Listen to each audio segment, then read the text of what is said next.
Hello students, कैसे हैं आप। आज की क्लास में वेस्टर्न पॉलिटिकल थॉट के एक महत्वपूर्ण विचारक हैं अरस्तु। अरस्तु का एक टॉपिक है संविधानों का वर्गीकरण। इस टॉपिक पे आज की क्लास में है वो चर्चा होगी।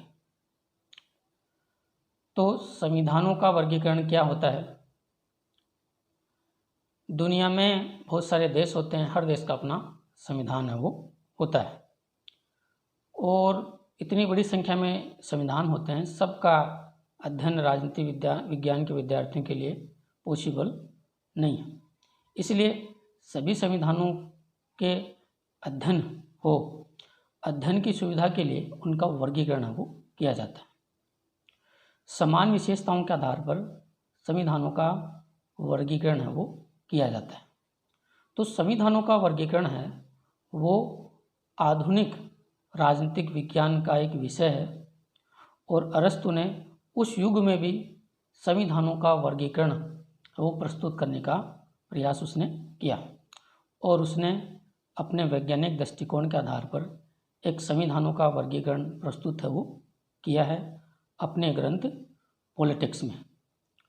और अरस्तु ने जो संविधानों का वर्गीकरण प्रस्तुत किया है उसको राज्यों का वर्गीकरण भी कहा जाता है, और कुछ जगह उसे शासनों का वर्गीकरण भी है वो कहा जाता है। वर्तमान में अपन संविधान, शासन और राज्य तीनों में विभेद करते हैं, लेकिन उस युग में इस तरह का विभेद संभव नहीं था। इसलिए अरस्तु के संविधानों के वर्गीकरण को ही राज्यों का वर्गीकरण भी कहा जाता है। कुछ जगह कुछ पुस्तकों में उसे शासनों का वर्गीकरण भी है वो कहा जाता है। अरस्तु से पहले का जो विचारक था वो प्लेटो था, और प्लेटो ने सर्वप्रथम अपनी पुस्तक स्टेट्समैन में संविधानों का वर्गीकरण है वो प्रस्तुत किया, और उसके बाद प्लेटो ने उसी को आधार बनाकर अपनी पुस्तक पॉलिटिक्स में संविधानों का वर्गीकरण उसने प्रस्तुत है वो किया है। संविधानों का वर्गीकरण प्रस्तुत करने से पूर्व अरस्तु ने जो है वो संविधान का अर्थ स्पष्ट किया है, और उसने कहा है कि संविधान जो है वो एक ऐसा संगठन है जिसका संबंध राज्य के पदों के निर्धारण से है, और ऐसे पदों के निर्धारण से है जो राजनीतिक दृष्टि से सर्वोच्च हो। तो इस प्रकार अरस्तु ने बताया है कि संविधान ही राज्य का स्वरूप निर्धारित है वो करता है। अब बात करते हैं कि संविधानों का वर्गीकरण अरस्तु ने किन आधारों पर किया। अरस्तु ने संविधानों के वर्गीकरण के दो आधार बताए, यानी उसने दो आधारों पर संविधानों का वर्गीकरण है वो किया है। पहला आधार उसने बताया कि शासन करने वालों की संख्या, और दूसरा आधार उसने बताया शासकों का उद्देश्य। पहले आधार में उसने बताया कि शासन करने वाले लोगों की संख्या कितनी है, यानी किसी राज्य में शासन करने वाला व्यक्ति एक है या एक से अधिक है या बहुत सारे हैं, यानी राज्य की संप्रभुता शक्ति है वो एक व्यक्ति में निहित है, या एक से अधिक व्यक्तियों में निहित है, या बहुत सारे व्यक्तियों में निहित है। दूसरा आधार उसने बताया शासन का उद्देश्य, यानी शासन का उद्देश्य अच्छा है या बुरा है, यानी शासन का संचालन जनता के कल्याण के लिए करते हैं तो उद्देश्य अच्छा है, और यदि शासन का संचालन जनता के कल्याण के लिए न कर अपने स्वार्थों की सिद्धि के लिए करते हैं तो वो उद्देश्य बुरा है। तो इन दो आधारों पर उसने संविधानों का वर्गीकरण है वो किया है।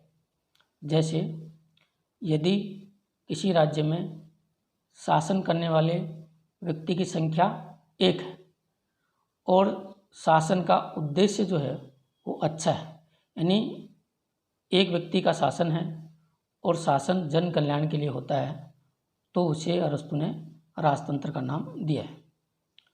और यदि कहीं एक व्यक्ति का शासन है और जो है शासक जो है शासन का संचालन जो है वो जनता के कल्याण के लिए न कर अपने स्वार्थों को पूरा करने के लिए करता है तो वो निरंकुश तंत्र कहलाएगा। उसी प्रकार यदि किसी राज्य में कुछ व्यक्ति शासन करते हैं और शासन का उद्देश्य अच्छा है तो वो कुलीन तंत्र कहलाएगा। किसी राज्य में जो है वो कुछ व्यक्ति शासन करते हैं लेकिन शासकों का उद्देश्य जो है वो बुरा है, यानी शासक जो है वो अपने स्वार्थों के लिए शासन का संचालन करते हैं तो वो कहलाएगा कुलीन धनिक तंत्र। उसी प्रकार किसी राज्य में बहुत सारे लोग शासन करते हैं और शासन करने वाले लोगों का उद्देश्य अच्छा है तो उसे अरस्तु ने संयत लोकतंत्र या पोलिटी है वो कहा है। उसे ही उसने शुद्ध लोकतंत्र भी है वो कहा है। संयत लोकतंत्र, शुद्ध लोकतंत्र या पोलिटी एक ही बात है, यानी ये बहुत से व्यक्तियों के शासन का अच्छा रूप है। और कहीं बहुत सारे व्यक्तियों का शासन है लेकिन शासन का उद्देश्य बुरा है तो उसे अरस्तु ने भ्रष्ट लोकतंत्र भी कहा है, लोकतंत्र भी है वो कहा है, उसे ही उसने भीड़ तंत्र भी है वो कहा है। तो इस प्रकार इन दो आधारों पर अरस्तु ने जो संविधानों का वर्गीकरण किया है उसमें उसने कुल 6 प्रकार के संविधान बताए। इन 6 संविधानों में उसने जो है वो 3 शासन के अच्छे रूप बताए हैं और 3 बुरे या विकृत रूप बताए हैं। जैसे मैं दोबारा रिपीट करता हूँ, जैसे राजतंत्र। राजतंत्र एक व्यक्ति का शासन है और एक व्यक्ति के शासन का अच्छा रूप है। दूसरा शासन का रूप उसने बताया कुलीन तंत्र। कुलीन तंत्र कुछ व्यक्ति के शासन का अच्छा या शुद्ध रूप है। फिर उसने बताया जो है संयत लोकतंत्र या शुद्ध लोकतंत्र। शुद्ध लोकतंत्र बहुत सारे व्यक्तियों के शासन का शुद्ध रूप या अच्छा रूप है। उसी प्रकार शासन के 3 विकृत रूप बताए। एक व्यक्ति के शासन का बुरा या विकृत रूप है वो निरंकुश तंत्र है। कुछ व्यक्तियों के शासन का बुरा या विकृत रूप है वो धनिक तंत्र है। और बहुत सारे व्यक्तियों के शासन का जो है वो विकृत या बुरा रूप है वो है लोकतंत्र या भ्रष्ट लोकतंत्र या जो है वो भीड़ तंत्र। तो इस प्रकार अरस्तु ने जो है अपने संविधानों का वर्गीकरण प्रस्तुत किया। ऐसा कहा जाता है कि अरस्तु ने अपने समय के प्रचलित 158 संविधानों का तुलनात्मक जो है अध्ययन कर उसने अपने इस संविधानों के वर्गीकरण का सिद्धांत है वो उसने प्रस्तुत किया है। संविधानों के वर्गीकरण के सिद्धांत से ही एक और सिद्धांत जुड़ा हुआ है, उसको कहते हैं संविधानों के परिवर्तन चक्र का सिद्धांत। ये परिवर्तन चक्र का सिद्धांत क्या है? अरस्तु ने बताया कि ये जो 6 तरह के जो संविधान हैं जिनमें 3 संविधानों के अच्छे रूप हैं और 3 बुरे या विकृत रूप हैं, इनमें कोई भी संविधान का जो स्वरूप है वो स्थायी नहीं रहता, उसमें निरंतर बदलाव आते रहते हैं। एक निश्चित क्रम में जो है वो निरंतर बदलाव आते रहते हैं। जिस प्रकार ऋतु चक्र बदलता है, एक ऋतु के बाद दूसरी, दूसरी के बाद तीसरी, और वो एक ही विशेष क्रम में ऋतुएं बदलती रहती हैं, उसी प्रकार संविधान भी निरंतर बदलते रहते हैं। कभी भी कोई एक संविधान स्थायी है वो नहीं रहता। इस परिवर्तन चक्र के सिद्धांत की 2 मान्यताएं अरस्तु ने वो बताई। पहली ये बताई कि किसी भी संविधान का अच्छा रूप है वो लंबे समय तक नहीं चल सकता। संविधान अच्छा है लेकिन कालांतर में उसमें बुराइयां आ जाती हैं, विकृतियां आ जाती हैं, तो अच्छा संविधान बुरे रूप में वो बदल जाता है। और बुरे रूप, किसी भी संविधान का बुरा रूप भी स्थायी नहीं रहता। बुराइयां आती हैं तो उसमें निश्चित तौर पर क्रांति होती है, क्रांति के माध्यम से उसका स्वरूप बदल दिया जाता है। तो इस प्रकार ये जो परिवर्तन चक्र है वो निरंतर चलता रहता है। एक संविधान से चलता है और उसके बाद दूसरा, तीसरा, फिर चौथा, इस तरह से निरंतर जो संविधान अपने स्वरूप बदलते रहते हैं। जैसे उदाहरण स्वरूप मैं आपको बताऊं कि प्रारंभिक संविधान जो है वो राजतंत्र होता है, और जैसे मैं आपको बता चुका हूँ राजतंत्र एक व्यक्ति के शासन का अच्छा रूप है, लेकिन इसमें अच्छाई जो है वो लंबे समय तक कायम नहीं रहेगी। कालांतर में इसमें बुराइयाँ आ जाएंगी, और राजतंत्र में जब बुराइयाँ आ जाती हैं तो वो निरंकुश तंत्र में बदल जाता है। और निरंकुश तंत्र क्या है? एक व्यक्ति के शासन का बुरा रूप है, और चूंकि वो बुरा रूप है इसलिए लोग उसको लंबे समय तक सहन नहीं करेंगे।